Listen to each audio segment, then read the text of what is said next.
Hello friends, welcome to EduTap and welcome to the series that we have started exclusively for the upcoming UPSC EPFO 2025 examination, wherein we'll be doing 15 MCQs in a day, and as part of which आज के session में हम लोग करने वाले हैं social security codes, and इसमें हम लोग सबसे पहला कोड करने वाले हैं the code on social security 2020, and ये इसका पार्ट 1 है। सो बेसिक्स इसमें कवर करेंगे। So now when it comes to this series जो हमने लॉन्च किया है एक्सक्लूसिवली फॉर दिस, एंड ये बहुत एपीएफसी पोस्ट के लिए भी है अगर आप उसके लिए प्रिपेयर कर रहे हो, या फिर ए और ईओ के लिए भी, दोनों के लिए भी ये कंटेंट इंपॉर्टेंट रहेगा। Because what you know when we look at this content, इसमें 120 क्वेश्चंस आते हैं मतलब इस एग्जाम, एंड उसमें 15 प्लस क्वेश्चंस इन्हीं टॉपिक्स में से आते हैं, labour laws and industrial relations. And अगर आप बेसिक्स भी सही तरह से पढ़ लोगे, रिवाइज कर लोगे, प्रैक्टिस कर लोगे, तो डेफिनेटली आप आराम से ना वेरी इजीली आप 10 प्लस क्वेश्चन सॉल्व कर सकते हो। So with this you can understand the kind of high scoring potential and the high weightage that this topic has got in this exam. So that's why we are covering this content, and that too in the form of MCQ, so that आपका एक revision भी हो जाए और practice भी हो जाए questions का। ठीक है, and more over we are expecting the notification of UPSC EPFO 2025 very soon. So उसके लिए भी आपका जो प्रिपरेशन है उसके लिए this will aid a lot. So with this introduction let me start today's session. So here comes the first question. How many existing social security legislations are amalgamated and replaced by the Code of Social Security 2020? Now when we look at the social security legislations, वो कई सारे थे, ठीक है, and in fact उन कई सारे में से जो 29 मेजर जो लॉस है, ओके, लेबर लॉ से as part of the labour law reforms initiative, उन्होंने क्या किया है, इन 29 लेबर लॉस को 4 मेजर कोड्स में कंसोलिडेट कर दिया है। नाउ तो उसकी वजह से क्या है, जो कई सारे कॉमन रहते हैं, ठीक है, that all were brought under one ambit या one umbrella sort of. So similarly जैसे मैंने बताया 29 जैसे लॉस को कंसोलिडेट किया है, लेबर लॉस को 4 कोड्स में, इस पर्टिकुलर कोड जो सोशल सिक्योरिटी वाला कोड है 2020, इसमें आते हैं 9 उस लॉस, ठीक है। So here the correct answer is 9। सो हमने देख लिया है कि प्रोविजनल जो भी कंसोलिडेटेड वाला रिफॉर्म्स लेके आए हैं, because of that it gave rise to code on social security 2020। Now what is its major objective? सबसे पहले है, अगर इसका ऑब्जेक्टिव हम देखेंगे तो to amend and consolidate the laws relating to social security with a goal, and also to extend the social security to all employees and workers either in organized or unorganized or any other sector, and for the matters connected with it, that is social security के लिए या फिर resulting from that social security.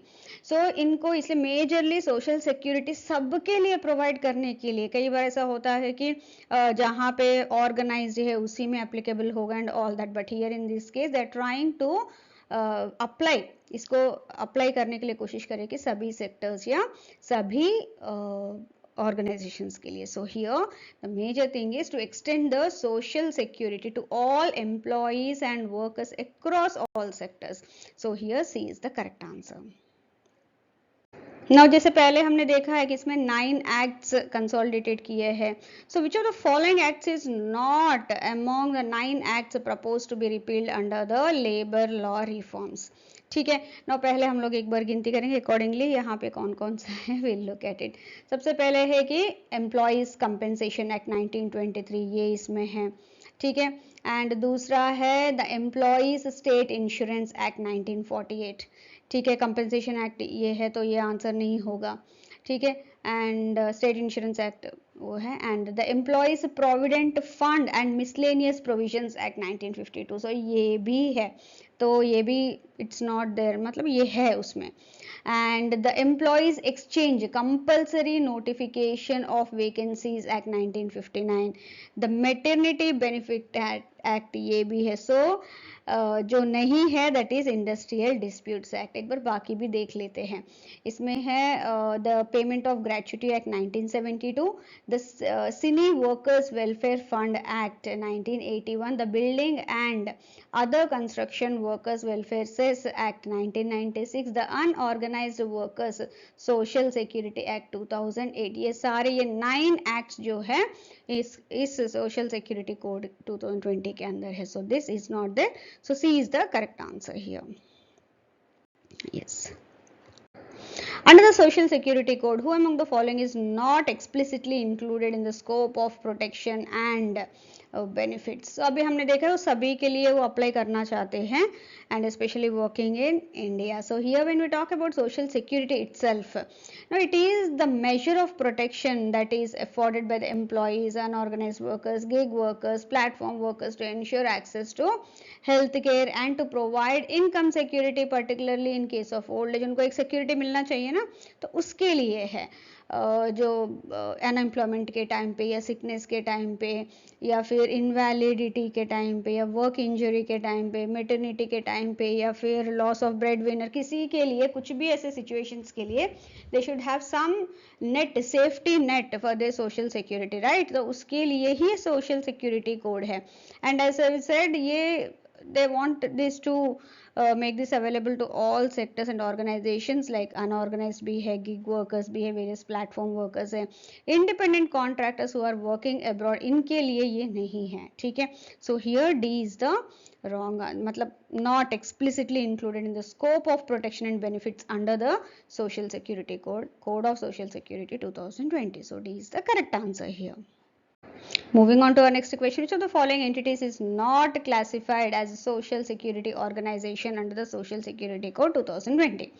Now what is a social security organization? First of all, see, कई सारे organizations that have been established under the code Social Security Code 2020 वो सारे social security organizations के अंदर आते हैं, जैसे कि the central board of trustees of employees provident fund, the employees state insurance corporation, the national social security board for the unorganised workers, ठीक है, and the state building and other construction workers welfare board etcetera, और any other organisation जो government ने okay specially या फिर special SPV भी हो सकता है, वो स्पेशल पर्पस व्हीकल भी हो सकता है। अगर गवर्नमेंट ने डिक्लेयर किया है कि वो सोशल सिक्योरिटी ऑर्गेनाइजेशन है, definitely that will work towards that, otherwise no. So जो मैंने अभी लिस्ट आउट किया है, so all those are the social security organisation, जो इसमें सब कुछ आया है, ये भी है, बी भी है, डी भी है, but here the central advisory contract labour board ये इसमें as a social security organisation में कंसिडर नहीं किया जाता है। So here C is the correct answer. So here comes the next question. What is the defining characteristic of an unorganized sector enterprise? मतलब उसका क्या characteristic feature है जो हम लोग उसको देख के बोल सकते हैं कि ये unorganized वाला यूनिट है या फिर जो भी कंपनी एंटरप्राइज है। So here any enterprise that is owned by an individual और सेल्फ एम्प्लॉयड वर्कर्स एंड वो एंगेज हो रहे हैं इन द प्रोडक्शन और सेल ऑफ द गुड्स और कोई सर्विस प्रोवाइड कर रहे हैं, where the enterprise employs workers and उसमें जो नंबर ऑफ वर्कर्स है वो अगर लेस देन 10 है एंड ये बाकी जो क्राइटेरिया वो सब फिट होता है, तो then we can say that ये पर्टिकुलर एंटरप्राइज अनऑर्गेनाइज्ड सेक्टर का ही एक पार्ट है। So here ownership of by individuals और self employed workers with less than 10 employees, उसको हम लोग अनऑर्गेनाइज्ड सेक्टर में काउंट करते हैं सच एंटरप्राइजेस को। So here D is the correct answer. Moving on to our next question. According to the Social Security Code 2020, which of the following best defines a seasonal factory? Now when we look at various definitions, जैसे हमने social security organisation क्या है, unorganised sector क्या है, ऐसे कई सारे terms देखे हैं ना। उसी में एक सीजनल फैक्ट्री करके भी एक टर्म है जो बहुत ज़्यादा यूज़ होता है व्हेन वी जब सेग्रीगेट करते हैं या डिफरेंट इंडस्ट्रीज को एक्सेट्रा।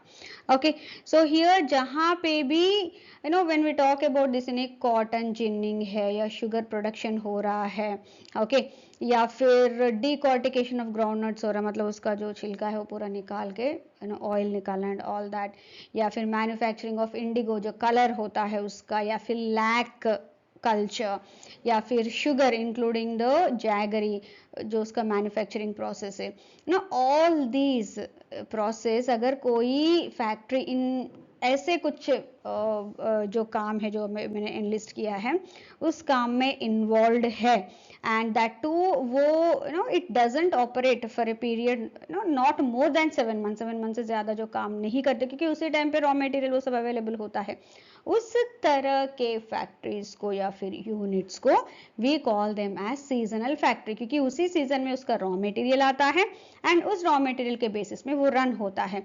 वंस रॉ मटेरियल बिल्कुल खत्म हो गया then they move out of that, okay, for a time period, ऐसा नहीं है कि बिल्कुल बंद कर देते हैं। Okay, so here a factory engage in specific manufacturing process like cotton ginning, sugar production, lac, जैसे मैंने ऑलरेडी बताया, शुगर, गुड़, दैट इज जैगरी, या फिर इंडिगो मैन्युफैक्चरिंग, डिकॉर्टिकेशन प्रोडक्ट्स, वो सारे, and which operate for a period not exceeding 7 months in a year as notified by the central government can be considered as a seasonal factory।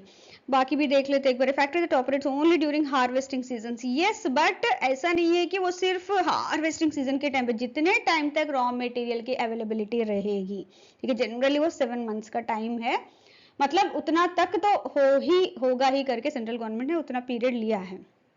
सो ये नहीं है। Any factory that closes for more than 7 months in no, a factory involve in agriculture activities operations on contract basis, ये भी नहीं है, may be ये हो सकता है लेकिन एग्जैक्ट डेफिनेशन में फिट नहीं बैठता है। So here B is the correct answer. So moving on to our next question, as per the Social Security Code 2020, which of the following is not a condition required for land to be classified as plantation? तो कौन सा ऐसा condition है जो यहाँ पे है वो उसके हिसाब से हम लोग उसको प्लांटेशन नहीं बोल सकते हैं उस पर्टिकुलर लैंड को। देखते हैं, the land must be 5 hectares और more and use for growing T, coffee, rubber, cardamom, cinnamon, ये सब कुछ भी, yes this is very much true, उतना तो होना ही चाहिए। Land use for growing any plant with 10 or more workers which can be declared a plantation by the state government with central government's approval, and yes in the past they are talking about 10 or more workers in the preceding 12 months अगर है and उसको plantation declare कर दिया है by state government with central government approval, yes that can be considered as a plantation under the social security code 2020। So ये भी true है। The term includes offices, hospitals and schools associated with the plantation but excludes any factory on the premises. Yes, ये भी true है क्योंकि इनमें से कोई भी है वहाँ plantations है तो definitely we can consider that land as plantations under the social security code. Any land below 5 hectares can be declared as a plantation, मतलब बिल्कुल opposite है by state government as its discretion even if such a declaration is made before the commencement of the code. No, ये नहीं है। Before code ho ya after code, this is what it is when we look at the definition of the plantations under the Code of Social Security 2020. So here C is the correct answer. Yes. Consider the following statements regarding the interstate migrant workers under the Social Security Code. Which of the below statements is or are correct? एक बार statements देख लेते हैं. An interstate migrant worker is a person recruited in one state for employment in an establishment located in another state, either directly by the employer or through a contractor. Yes, this is very much true, इसका basic definition है, ठीक है। A person who travels on their own from one state to another and secures employment in a different state can also be considered as an interstate migrant worker. ये भी true है, ऐसा नहीं कि किसी कॉन्ट्रैक्टर के थ्रू ही जाना है या फिर यहाँ पे जो काम कर रहे हैं और बाहर दूसरे स्टेट में एक और यूनिट है वहां जाके काम कर रहे हैं। No, in both the cases they can be considered as interstate migrant worker only. ठीक है, थर्ड पॉइंट देख लेते हैं। Only those workers earning wages exceeding ₹18,000 per month are classified as interstate migrant workers under this code. Actually बिल्कुल उल्टा है, मतलब इससे 18,000 से कम जो कमा रहे हैं those can be considered as the interstate migrant workers in the above two cases. So here ये फॉल्स स्टेटमेंट है।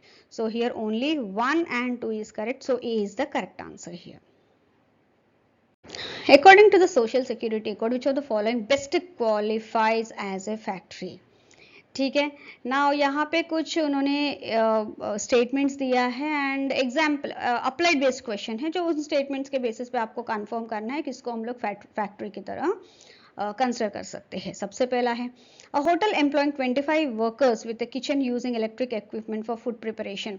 सी when we look at the factory, उसका एक डेफिनेशन देख लेते हैं। इट मीन्स कोई भी प्रीमाइसेस में अगर कुछ काम चल रहा है, ओके, अ पर्टिकुलर एरिया में वेयर 10 और मोर एम्प्लॉइज आर वर्किंग, वो एक है in the last preceding 12 months में ऑन एन एवरेज उतना होना चाहिए। Okay, we are working on any day, मतलब एवरी 10 डेज का तो होना, 10 वर्कर्स का तो होना चाहिए मिनिमम 10 और more only. And in any part of which the manufacturing manufacturing वाला कुछ तो काम चल रहा है वहां पे, and that too with the help of power. Okay, और जहां पे 20 प्लस वर्कर्स काम कर रहे हैं on any day in the preceding 12 months but without power. So जहां पे पावर है वहां पे मैन्युफैक्चरिंग यूनिट भी है एंड 10 से ज्यादा वर्कर्स काम कर रहे हैं, या फिर जहां पे पावर से संबंधित नहीं है, मतलब पावर की जरूरत नहीं है, फिर भी 20 प्लस वर्कर्स काम कर रहे हैं, कुछ मैन्युफैक्चरिंग ही चल रहा है वहां पे भी, in both the cases that can be considered as a factory. Okay, but again उसमें फैक्ट्री के इसमें mines, mobile units belonging to the armed forces, railways running a shed, या फिर कोई होटल, रेस्टोरेंट, कोई ईटिंग प्लेस, ये सब factories नहीं बोले जाते हैं। इवन तो वहां पे इलेक्ट्रिक इक्विपमेंट भी यूज कर रहे हो, पावर की जरूरत भी है etcetera, but it can't be considered as a factory. So ये फॉल्स है। A premises where 15 workers are engaged in handloom weaving using manual looms. So जहां पे भी कुछ मैन्युफैक्चर हो रहा है बट 20 प्लस वर्कर्स है, only then we can consider that as a factory, अगर पावर यूज भी नहीं कर रहे हैं तो। सो ये भी फॉल्स है।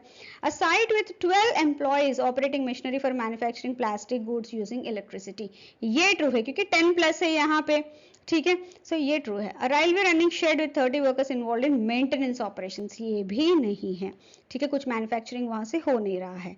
So here it is see the correct answer. Under section 4 of the Social Security Code, which of the following statements accurately describes the composition of the Central Board of Trustees of the Employees Provident Fund? ठीक है। Now when we talk about this in the constitution of board of trustees of the employees provident fund, उसमें जो central government है that can constitute this board, and generally इसमें एक chairperson होते हैं, एक वाइस चेयरपर्सन होते हैं, officials from the central government, representatives of the state government, कुछ employers, employees and the central provident fund commissioner as ex officio. इतना कुछ कॉम्पोजिशन होता है इसका, एंड इसके जो भी टर्म्स होते हैं या फिर वर्किंग जो ऑब्जेक्टिव्स होते हैं, generally that would be framed as per the और अकॉर्डिंग टू द और in aligned with the central government के जो policies. So here C is the correct answer when we look at the composition of the central board of trustees of the employees provident fund. अभी हमने central उसका देखा था। So here which of the following statements best describes the composition of the employees state insurance corporation under section 5 of the social security code 2020। Now again इसमें भी central government only में constitute this the composition जो भी है, that includes a chairperson, a vice chairperson, state and union territory के representatives, employees, medical professionals, एक MPB वहां जो लोकल है, and director general as ex officio. ये सारे मेंबर्स होते हैं अंडर दिस ईएसआईसी का जो बेसिक बोर्ड होता है, एंड अलोंग विद दैट इसमें जो टर्म्स एंड कंडीशंस है that all would be again prescribed by the central government itself. So here it is be the correct answer. Moving on to our next question, which of the following statements correctly describes the structure and function of the state unorganized workers social security board? Now यहाँ पे clearly दे रहे हैं कि state unorganized workers social security board, so obviously ये state का say है उसके ऊपर। So here this is constituted by the state government, chaired by the state labor minister, and they must meet at least once in every quarter to decide, and उसके जो भी terms and conditions and all that would be prescribed by the state government, and also इसका जो term रहता है वो 3 year का term रहता है, मतलब every 3 years it has to be rejuvenated, जो भी उसमें members and all that. So here when we talk about the state unorganized workers social security board, वो स्टेट गवर्नमेंट का काम होता है, बट अगेन इसके रिलेटेड जो भी एडवाइजरीज है या advisory committees and all that would be framed by the central government okay, but again state वाला जो बोर्ड है वो स्टेट्स की responsibility. So here it is see the correct answer. Which of the following statements is correct regarding the Building Workers Welfare Board under the Social Security Code? Now, when we talk about the Building Workers Welfare Board under the Social Security Code, the board must have equal representation of the state government, employers, building workers, and with at least one women member in that. This includes the major composition of this Building Workers Welfare Board under the Social Security Code 2020. Moving on to our next question, which of the following is not a function of the Building Workers Welfare Board? तो एक एक देखते हैं. Providing death and disability benefits to the beneficiaries, new ये इनका function है, उनके welfare के लिए तो है. Framing educational schemes for children of the beneficiaries, yes ये भी इन्हीं का फंक्शन है, मतलब one of the major objectives है welfare. Making payment of maternity benefits to the beneficiaries, ये भी इन्हीं का है, ट्रू है. Conducting labour inspection at the construction sites, ये इनका नहीं है, वो तो लेबर डिपार्टमेंट का है, वो वहां पे जो इंस्पेक्टर एंड ऑल दैट है, they would be looking into that inspection of the construction sites etcetera. ठीक है. सो यहाँ पे जो बिल्डिंग वर्कर्स वेलफेयर बोर्ड है उनका मेजर है, उनका वेलफेयर कामों के लिए जो भी initiatives लेना है, all that would be taken like providing death and disability benefits, educational schemes so that उनके education का वो हो जाए, maternity benefit provide करना so that at least उस time के लिए उनको एक मिल जाए, क्योंकि unorganized वाले में generally यहाँ पे उनको वो सब नहीं मिलता है. So here B is the correct answer.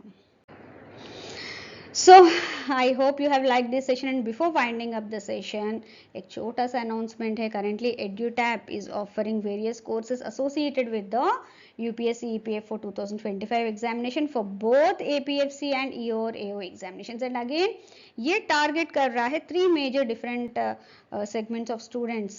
यही 3 मेजर सेगमेंट्स है जो एग्जाम के लिए प्रिपेयर कर रहे हैं. लाइक फर्स्ट मास्टर कोर्स है, ठीक है, इसमें क्या है, आपको पूरा कंटेंट सारे सब्जेक्ट्स का एक ही जगह पे मिल जाएगा.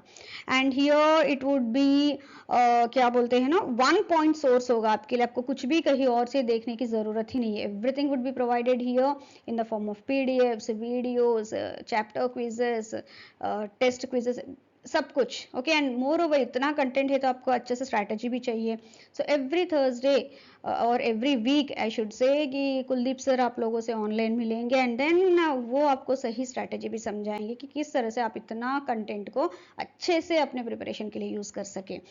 सेकेंड कोर्स ये है कि टेस्ट सीरीज प्लस, ये उन बच्चों के लिए बहुत ज्यादा बेनिफिशियल है जो कुछ सब्जेक्ट ऐसे होते हैं कि खुद से भी पढ़ सकते हैं. कई बार होता है जैसे अगर एग्रीकल्चर वाला एग्रीकल्चर का एग्जाम दे रहा है तो उनको फिर उस सब्जेक्ट का तो चाहिए नहीं, लेकिन ईएसआई का चाहिए. सो उसी तरह से तो यहाँ पे कुछ सब्जेक्ट ऐसे होते हैं खुद से प्रिपेयर कर सकते हैं, लेकिन कुछ ऐसे होते हैं बच्चों को लगता है कि हमें एक मेंटर चाहिए, उसके लिए कोर्स चाहिए, ओके, कंटेंट चाहिए. अलॉन्ग विद दैट अगर हमें प्रैक्टिस क्वेश्चंस मिल जाए तो और भी अच्छा है. सो उन बच्चों के लिए ये बहुत बेस्ट है. एंड थर्ड आता है टेस्ट सीरीज वाला कोर्स, ये उन बच्चों के लिए है जो ना जो बच्चे बिल्कुल एक अच्छे से अपने आप से प्रिपेयर कर लिए हैं, whatever through various sources हो सकता है, but again they want some practice questions and mock test and all that at one place, so that उनका जो प्रिपरेशन है उसको वो फुल प्रूफ कर सके. ठीक है. सो ये उन बच्चों के लिए यहाँ पे आपको बिल्कुल एग्जाम का जो लेवल है उसी तरह के टेस्ट वो सब मिलेंगे यहाँ पे. सो डिफरेंट स्टूडेंट्स के लिए डिफरेंट कोर्सेज ऑलरेडी लॉन्च्ड है, and if you have any queries you can always reach out to the team members. Description box में सारे डिटेल्स अवेलेबल है. ठीक है. So with this I'm winding up this session. See you all very soon with part 2 or the second part of this section, and thank you very much once again. Thanks a lot.